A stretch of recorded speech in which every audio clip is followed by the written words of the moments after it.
And if you thought the one-day series was exciting and frenetic, it's T20 time. The first of two T20s comes to you today from St. Lucia once again.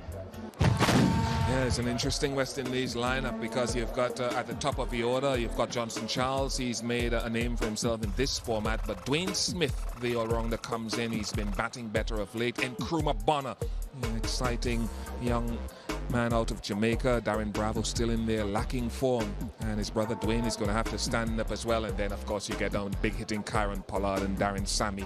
And Krishma Santoki, left-arm swing bowler, as well as Gary Mathurin.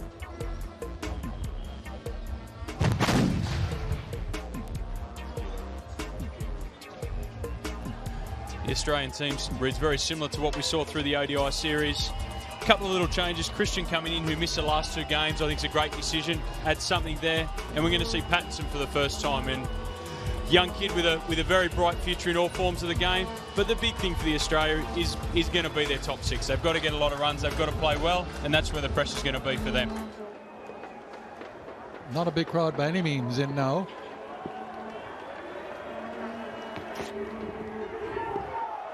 Starts with a wide.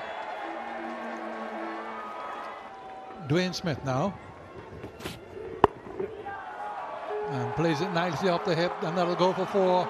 Good shot by Smith. Gets him going right away. Sliced away. 4 runs down to third man. Ends the over. 15 without loss after 2.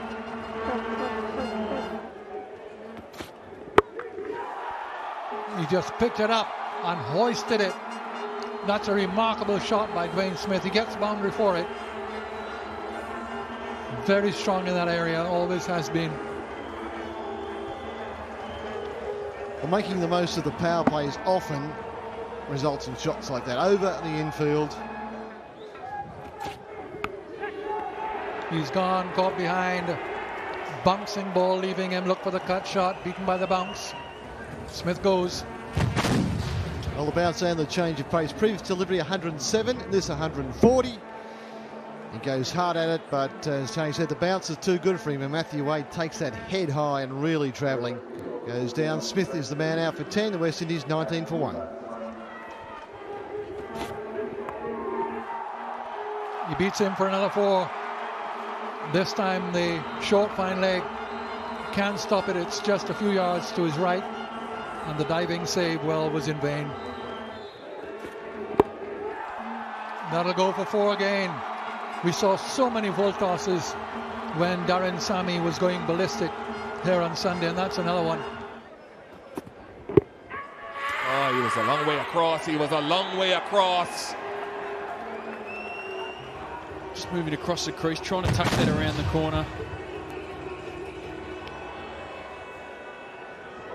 Watson just hitting good areas. He's not trying to bowl anything more than stump to stump. Batter misses, he hits, and very simple. West Indies 38 for 2.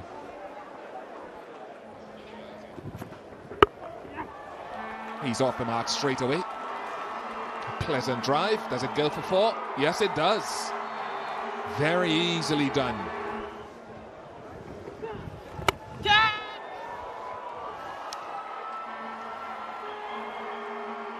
Some long loping strides there. I think it might have been Mackay. 63 for 2 at the halfway mark. And that might be, it's in the air though. Will it carry all the way? It does.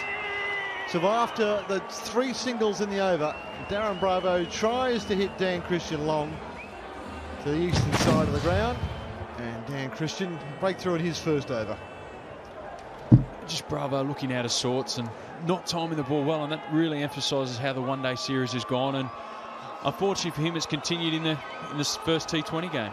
West Indies 66 for 3.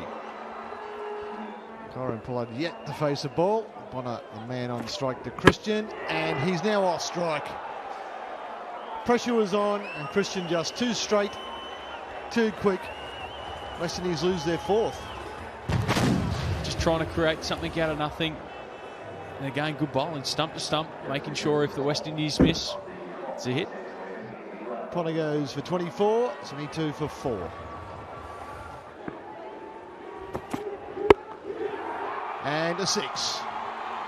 It doesn't take much of an invitation for Kieron Pollard. Dan Christian went full and straight.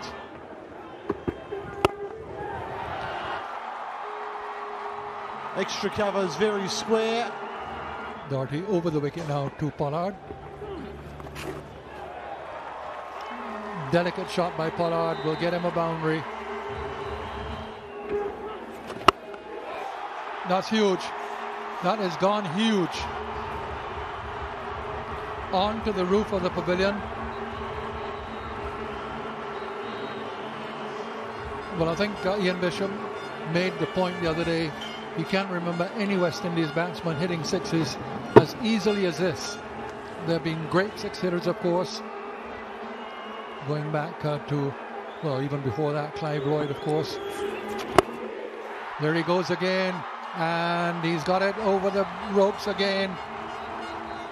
He really is a six-hitting machine.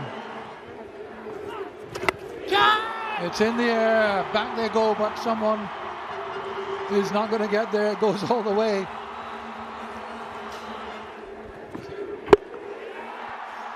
Another 6 over the top. Doesn't worry to move. He knows it's 6.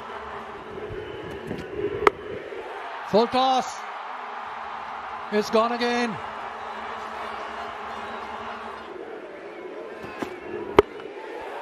And it's down the ground and going to be caught easily. Bravo tries to go over the top, and David Hussey holds it in comfortably. And listen to the crowd now to welcome Darren Sammy as he comes in. Trying to hit it on the up, a little bit of inward movement. Bravo doesn't have the Pollard power, so it's an easy catch.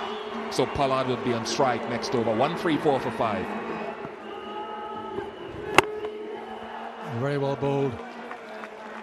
That's his half century for Kieron Pollard, and that makes it the fastest 50 by a West Indian in 2020 internationals. 4 stood still then, got a full toss on the legs and put it away. Here he goes. It's got height, but it doesn't have distance, and he's caught. Bretley gets the wicket. West Indies 6 down for 144. We have 7 balls remaining. It's good bowling. Might have missed his length again there, Bretley. And it's the end of Sammy. 144 for 6. 1. And he's fallen to the ground. And double play. Ball is out. Ball came past Pollard, and Pollard gives him applause. Sensible thing to do. Australia just breaking the stumps. Have a look here. Pollard just loses his footing entirely, drops to the ground, and he just touches home. Down he goes. Didn't want to run out. Pollard should have. Wade calls for it. Now, no sense in looking for a single, because that's it. He's got to look for a boundary here to get the West Indies well over 150. And he does get the single to leave the West Indies 150 for 7 at the end of their 20.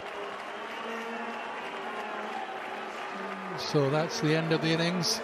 Australia will feel well, even with Pollard once more hammering us all over the field and out of it. We've done pretty well to restrict the West Indies to 150.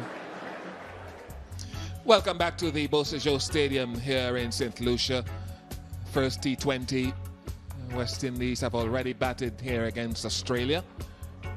And they got to 150 for 7, the West Indies. I thought a few runs short, really. They left a few out there. Pollard rescued the innings with a brisk 54. Very brisk, in fact, the fastest 50 by a West Indian in T20 cricket.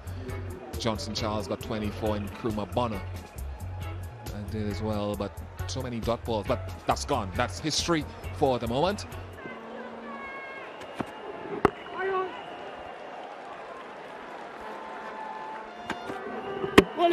No, that's one down. Very well bowled, Krishma Santoki.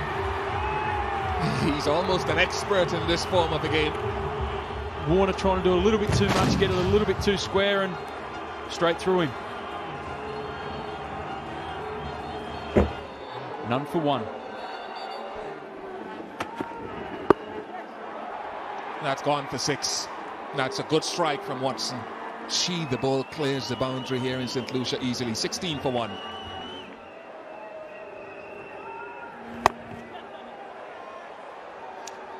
Yeah, another boundary sweetly struck by Watson. And in this form, you can't allow Narayan to come in and bowl economically. 2 or 3 good overs changes the entire course of the game. That's probably a reason also why I would have kept him later, where he could have had that protection and then had that influence of guys not being able to play these shots with only 2 players out. Field cannot be changed. And it's 6, so he's paid the full penalty, Gary Matherin. Worst possible start to a change of ends. That's well struck. That's gone all the way. That's a very good hit by Watson. So Santoki comes back and is deposited over long on.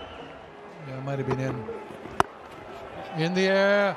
Fielder out there. Doesn't make any difference. Over his head for 6. Yeah. In the air. 4 more. Very expensive over here from Santoki. Line drifting all over the place. In the air. Fielder is back. Over his head. 6.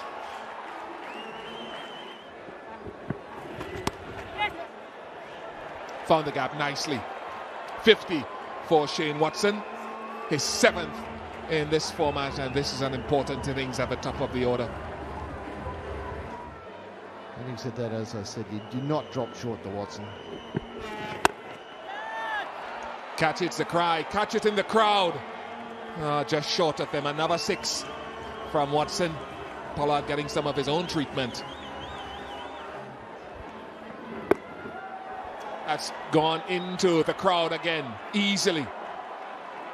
70 meters? This outfield square.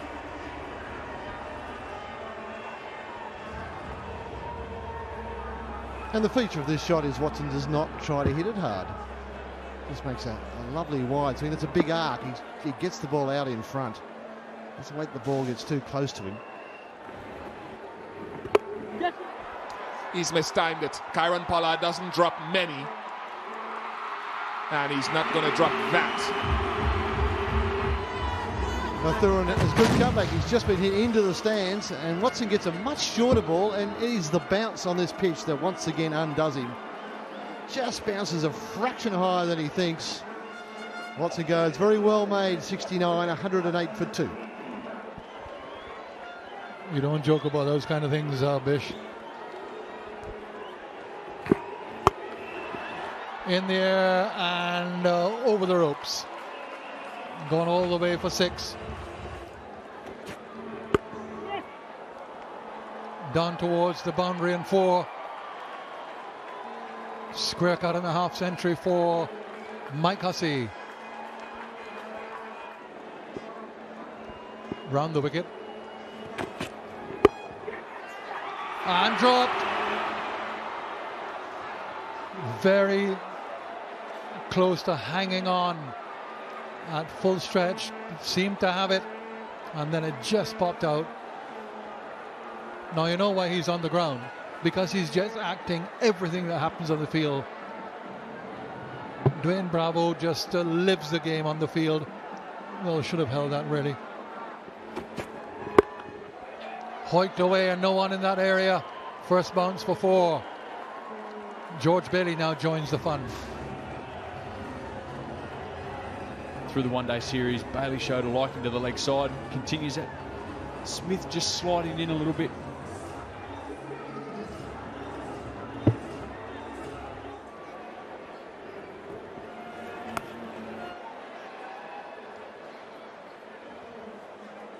Why don't they just set all the fielders on the leg side for Bailey?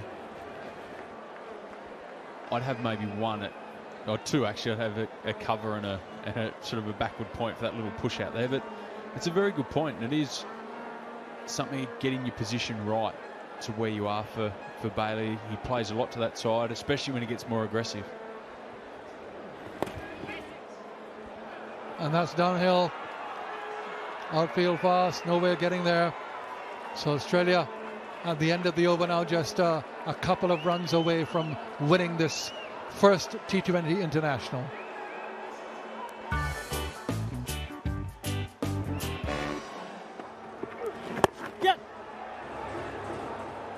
This is sort of an injury you expect from Mike Hussey. Just came in, played to his strengths, hit the ball around. The timing was there from the start. Yep.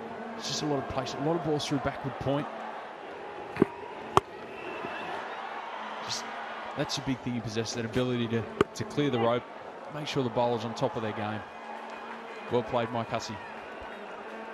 And when you look at it, just 4 4s and 2 6s, when you compare with the other half-century makers in the match so far, big hitters, Pollard first of all, and then Watson would have had far more 6s and 4s. Here's Smith. Now to Bailey. Sammy in correction. And pulled away, and that's it. It's a boundary, and Australia win comfortably by 8 wickets. So, and plenty to spare as well. 1.5 overs, so Australia with 11 balls to spare win this first of 2 2020 internationals by 8 wickets.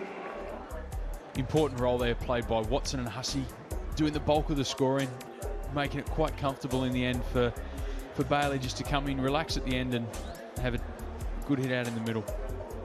Yeah, Australia have done really well in this form of the game on this ground. This is now their 4th match. 2 against Pakistan in the ICC World 2020, and now 2 against the West Indies. Have won all 4.